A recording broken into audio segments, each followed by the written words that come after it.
also. Thank you so much. Thank you. Well, you were the man of the hour in Parliament. You were. How does it feel to be the only person to be kicked out in Parliament? Of course, I know eventually the EFF was kicked out, but how does it feel to be like the only member to be kicked out? Hey, Feto. You know what's upsetting is that you've not done anything wrong. Yeah. I would understand if I was violent, I did something wrong, but in a case whereby I'm pointing out the obvious and without any warning, we're out, but whatever happens, I'm not going to allow those white shirts to actually drag me out because oh yes. That's a very interesting dynamic because that is for social media. That becomes a clip. Yeah. When they're dragging you out. Yeah. Because I remember when EFF started doing it, like people who don't like EFF, they would choose that moment to make it trend, pay a lot of money to make that image trend when they're dragging you with your pants and with Tatekaya. Exactly. You're a respected man as well. For you, what is your takeaway from that? I know you spoke a lot about it in the aftermath. It was hegemonic. It was an abuse of power by the Speaker of the Parliament. If I were to wrap up your words, do you think that generally speaking, we're having a problem with the Speaker and the abuse of power as it relates to opinions not being allowed to be ventilated? I think more than the Speaker as an individual, but the institution whereby you've got a ruling party that will abuse their majority. Because a Speaker, in accordance to the Constitution, must be someone who's fair, someone who's objective.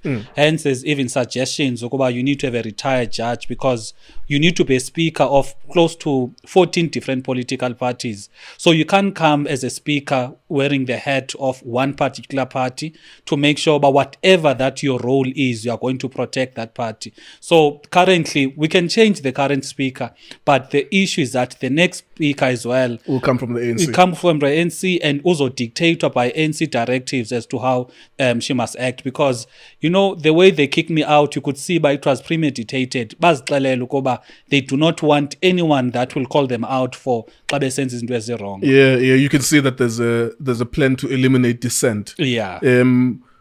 And then the EFF, within minutes of that, of course, were you aware, Wuti, there were placards and there was a fracas inside? No, because when I was raising a point of order, I'm calling the Speaker out to go by number one. You can't selectively read the rules of Parliament, because when you do that, you are anticipating what is going to happen. Yeah.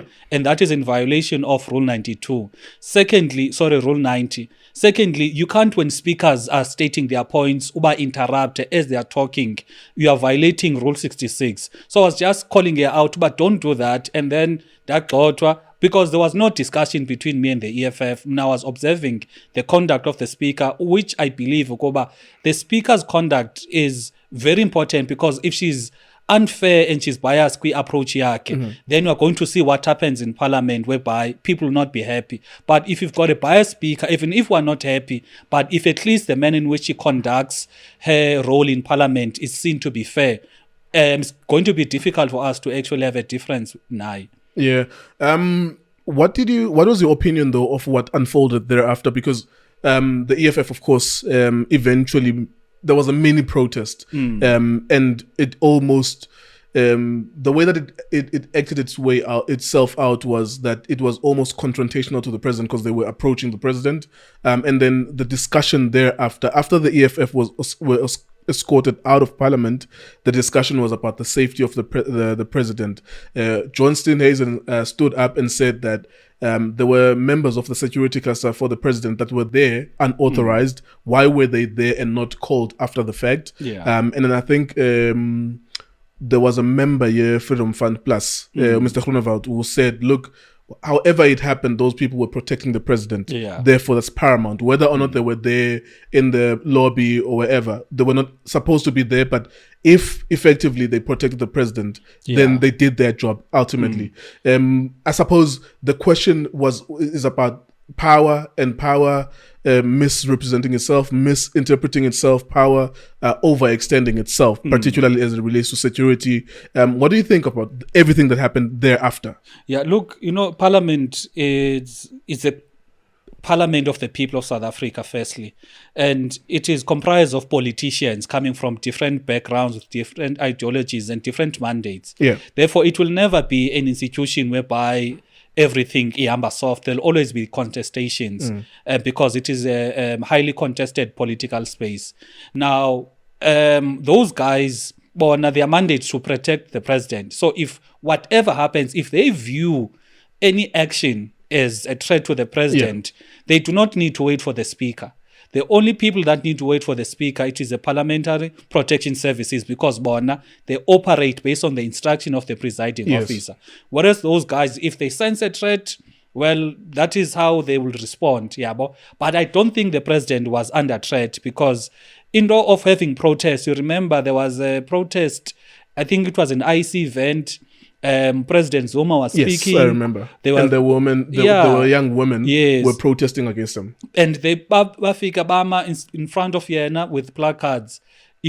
Perhaps the difference there is that with this one is that it was in parliament, it was highly politically charged.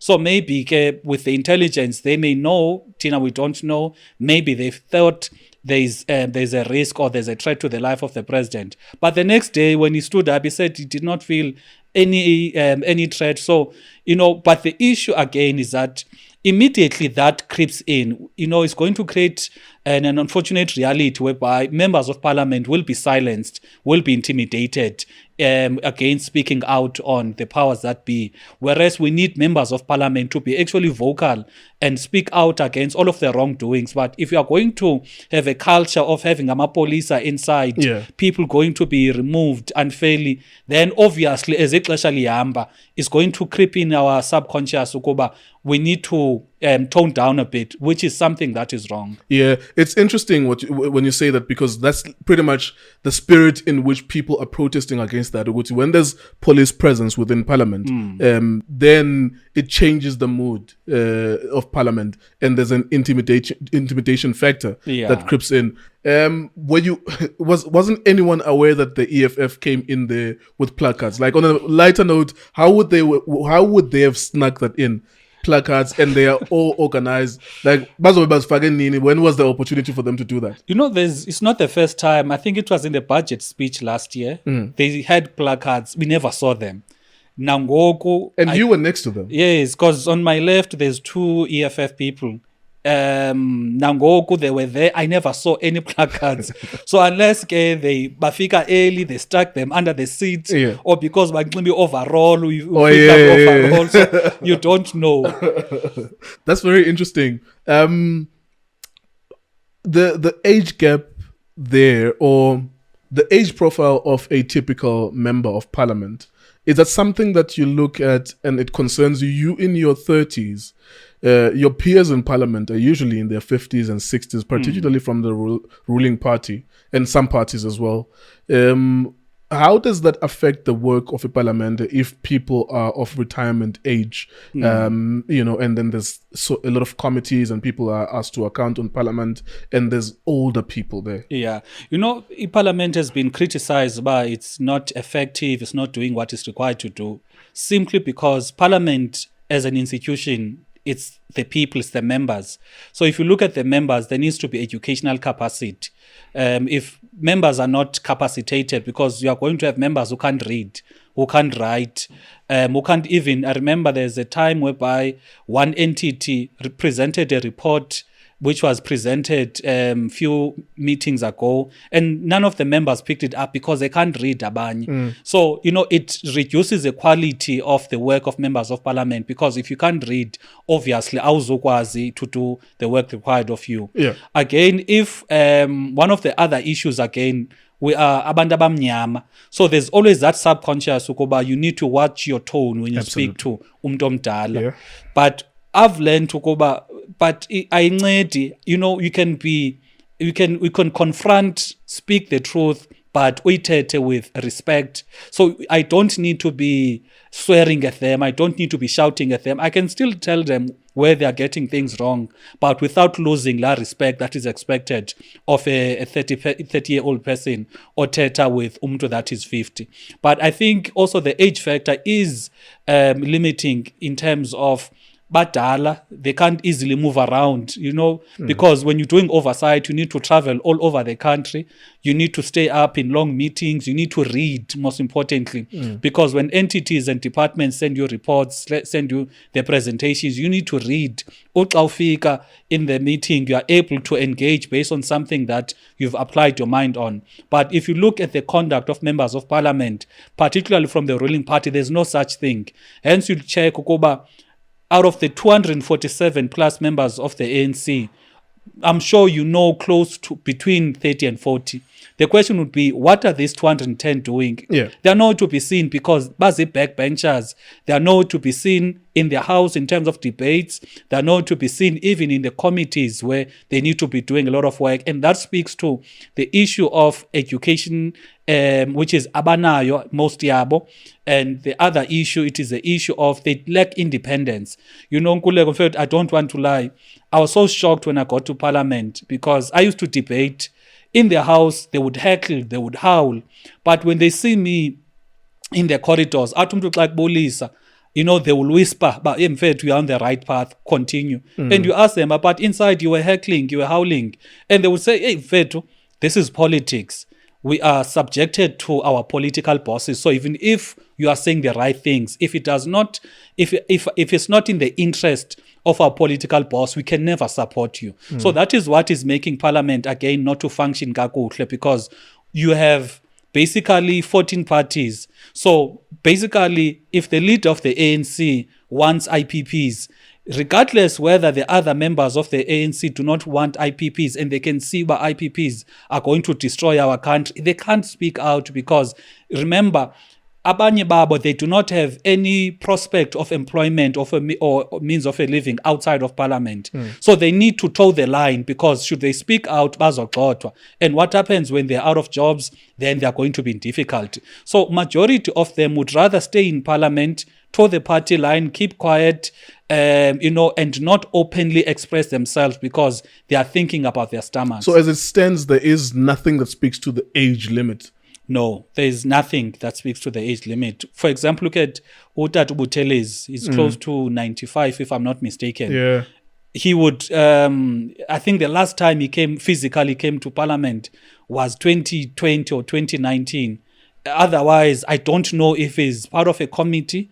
So in a way, you could say his stay in parliament is ceremonial because he's not actively doing the work required of a member of parliament, which is attending committee meetings, attending oversights, taking part in debates. Yes, we'll debate once in a while, but given the nature of the challenges, you need to have active members of parliament, not members of parliament that will come once in a while. Yeah, that's it's interesting because it speaks to how efficiently the parliament should be able to run in solving problems in this country. I suppose you transfer the pressure back to the voter to say vote for a better party with a slightly younger representation. I say this knowing and sensitive to the idea that there is ageism as well. Those of us who are in our 30s, we're still young. It's in our interest to want a younger representation. But then how do you strike that balance between representing all age groups? What do you think is the average age now? As you look at it, when you just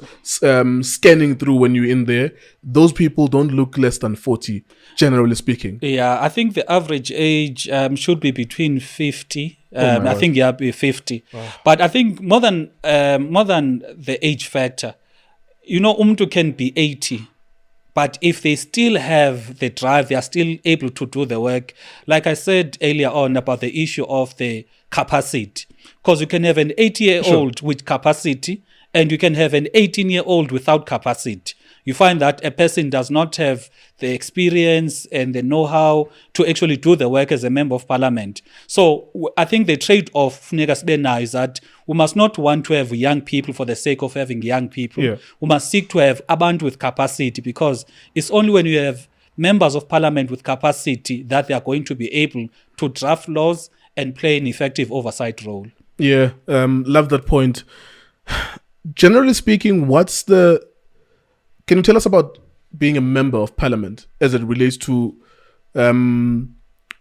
minimum requirements, remuneration, the rigor in traveling and everything else? Like, what does it look like in a month, what does being a member of parliament look like? How do you get compensated? Do you travel for free and all of that stuff?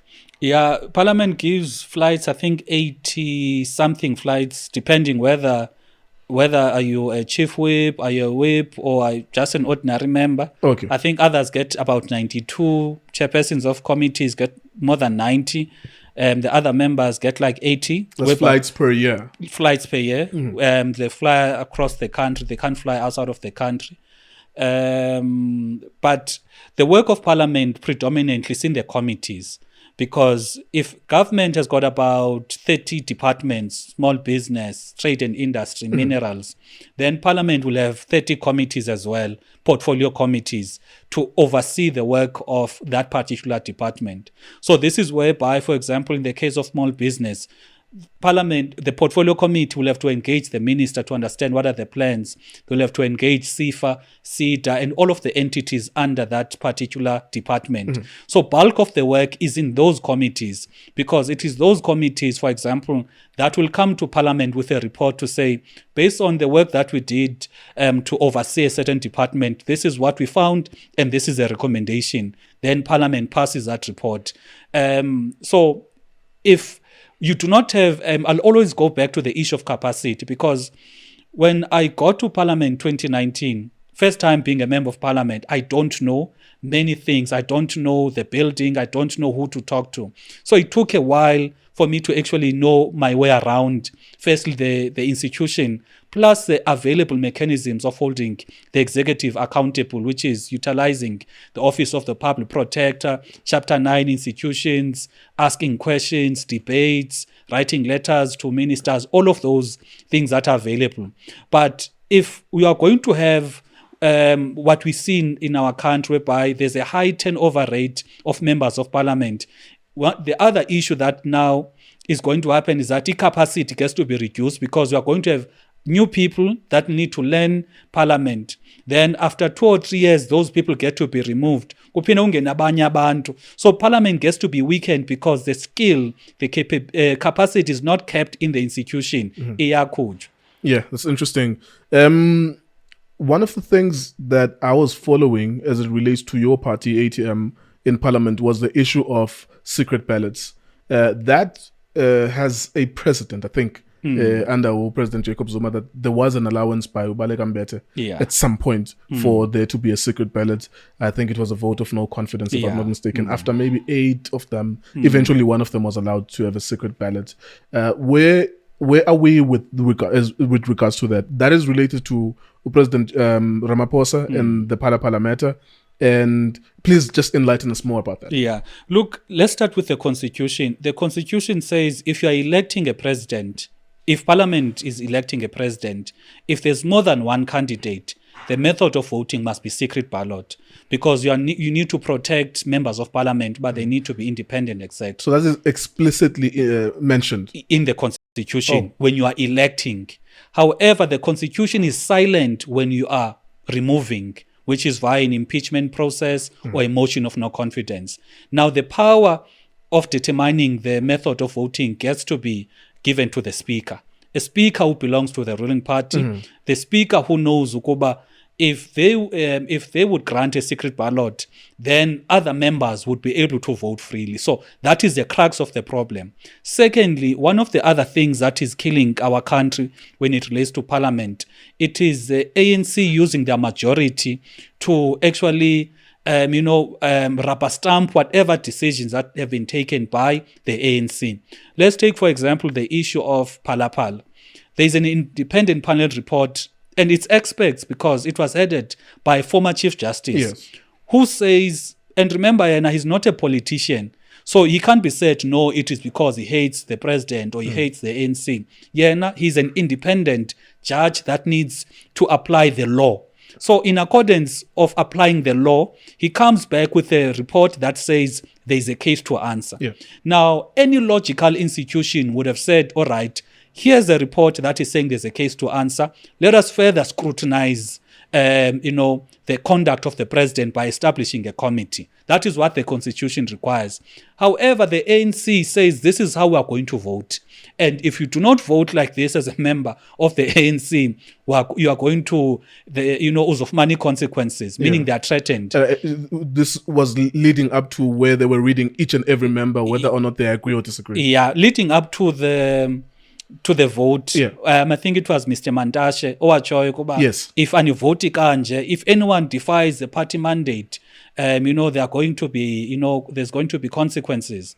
Now, what that says to members of parliament, ukuba, even if there's a report that is saying there's a case to answer, and a logical member of parliament would ordinarily say, let's get to the bottom of what happened in Palapala by examining or scrutinizing. And we can only scrutinize if we adopt the report. Now, the ANC comes on and says, we are not going to adopt a report, even though there's a report that is saying there's a case to answer. So they use the majority to dictate to their to parliament basically what must happen. Now, the issue of a secret ballot becomes important because it protects members of parliament who would want to vote differently from their parties. Because, even though we're using a party list system of electing members of parliament, but you need independence, you need capacity, you need members abazokwazi to look at what is before them, apply their mind and make a determination. That is why in the previous term, when it went to the Constitutional Court, the Chief Justice said members of parliament take an oath to be loyal and faithful to the country, not their party. They need to vote with their conscience. There's nothing they need to vote in accordance to what the party says. Now, there's no way in which members of parliament can be protected. Hence, we find the 5 members of the ANC who voted in support of a report have been charged. There's disciplinary processes that are taking place for Bona, meaning a secret ballot is there now to protect them. Because what the court is saying, when the speaker needs to decide on the voting method, she needs to ask herself, what is the most effective mechanism of holding the executive accountable? Yes, there's transparency in which parliament must operate in a transparent matter, but the question would be, what is it that will yield the best method of accountability? Yeah, I think the political party context, I think, trumped that moment, because I remember that would have been a few weeks before ANC goes to going to conference. Yeah. And it would have been very clear for them that if the dynamics within the ANC were aligned towards the side of Cyril Ramaphosa, they would have then bulldozed parliament. That's why the spectacle happened the way that it happened. And that's why Dr. Nkosazana Dlamini-Zuma would have been one of the first and the biggest names who voted against a party, if you were to put it that way. So party politics somehow dictate the dynamics of parliament. And that was a prime example of that. And it is one of the things that is basically making parliament not to be effective, because remember, the executive, which is your ministers, they come from the ANC. You've got parliament, which has a majority of the ANC. Now, when it comes to oversight, I've never seen the ANC actively and properly holding the executive accountable. Because if they hold the executive accountable, in fact, they are ruining or they are shortening their careers, because what it effectively means, if you are the president, I'm a member of the ANC, and I need to hold you accountable, obviously, you are going to use your powers to actually suppress me. I'll never grow politically. That is why you are going to have members of parliament who act like sheep, whereas the constitution and the previous court judgments actually require members of parliament who can able to think and apply their independent thought on the proceedings of parliament, unlike being dictated by parties. So that the secret ballot would have been very important in that instance, even though, of course, it would have been counterproductive to the political party, because I think we could deduce that perhaps most of their members of parliament would have voted against Cyril Ramaphosa, or they would have voted for him to be held accountable for Palapala. Exactly, because I think the biggest issue the ANC is always failing in, it is separating between party and state. They want the state to operate in accordance to what they want as a party. Whereas the state has got, people who don't vote, has got people who don't even care about the ANC, has got opposition parties. So the state has to function in accordance to the law. It must not function in accordance to the considerations of a political party. So the Constitutional Court ruled, Kuba, you need to create an effective mechanism of members of parliament to hold the executive accountable.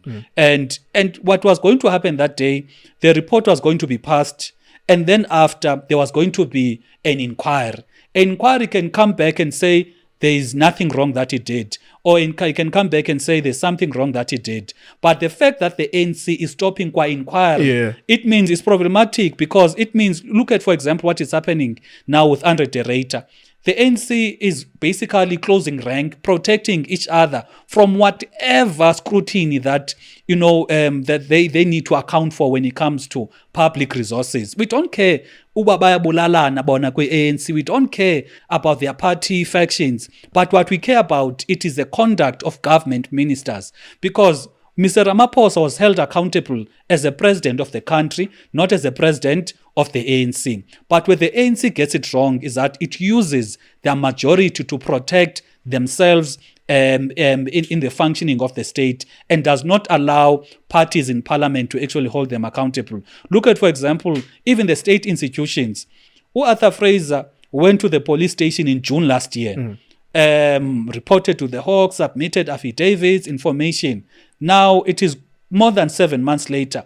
There's nothing that has happened. Look at the issue of the Office of the Public Protector. There's delays, IP delays. Look at SARS delays. Look at the Reserve Bank, there's nothing, So all of these institutions, they fall under the executive authority. So that is why they are finding it difficult to actually openly say you are investigating a president. But Parliament, there are people that are coming from opposition parties, and our stay in Parliament is not dependent on the ANC. It is dependent on the people. And the people expect us to hold the executive accountable. So that is what is problematic. In the course of that debate, pala, before people were asked to vote. That, actually, I think when you think about the symbolism of how that looked, it looked so bad, because you would have imagined that all of those people are independent. I can understand it, the context of the party, you have to toe the line and all of that. But the way that it looked, they looked sheepish. Yeah. It really looked stupid. It looked bad. They were not happy. Yeah. Majority of the people could see by they're voting because they've been threatened. Yeah. But you could see the body language, Ukoba. They are not really for this thing, Ukoba, they need to vote against a report, because there's one person from the ANC who said he's going to vote in support of the report. And why? Look, it is an ANC-led parliament that said makube khona this independent panel. It is this independent panel that has been appointed by an ANC-led parliament that comes with a recommendation ukuba there's a case to answer. Therefore, how can parliament disown its own report and an ANC-led parliament disown its own report? So that was the angle.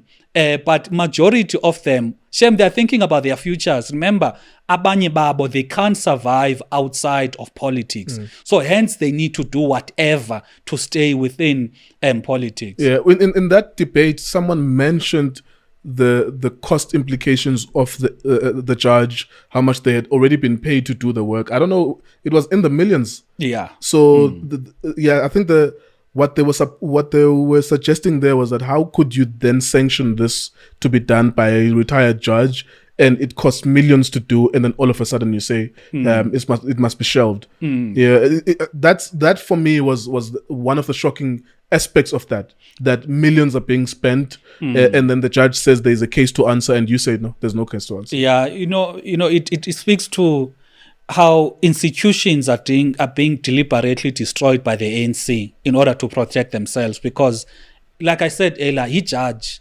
If it was a politician, you could say, it is because he does not want the ANC. He's a former Chief Justice, and not just former Chief Justice Nje. This guy, Utato Ngcobo, has got, he's even given platforms at Harvard, all over the world, because of the wisdom that he has in terms of law. Now, if we're to talk about Phala Phala as a citizens, no one would know now as we speak whether the president did something wrong or he did not do anything wrong. But the institution, because parliament elects the president formally accounts to parliament, and it is not by he's not doing us a favor when he accounts to parliament. It is what parliament is expected to do, is to hold him accountable. Now, if the institution that holds him accountable does not hold him accountable, whereas there's a report that is saying hold him accountable, it speaks to how the ANC is basically destroying the country. And it is up to the people to actually correct all of these wrongs next year. Yeah, interesting. We'll get into that because next year has very interesting dynamics at play, and of course the idea of a coalition-led government. We'll get to that point. Where are you now with the secret ballot? I know it's in courts, or is it still in courts? What is the expectation? We went to court. We submitted supplementary papers. There is no judgment as yet. There is another court case now, the Constitutional Court. But we've not received timelines as to when it will be, but we anticipate it's going to be between March and April. So we are now at the mercy of the courts, because politically speaking in parliament we've done what we needed to do.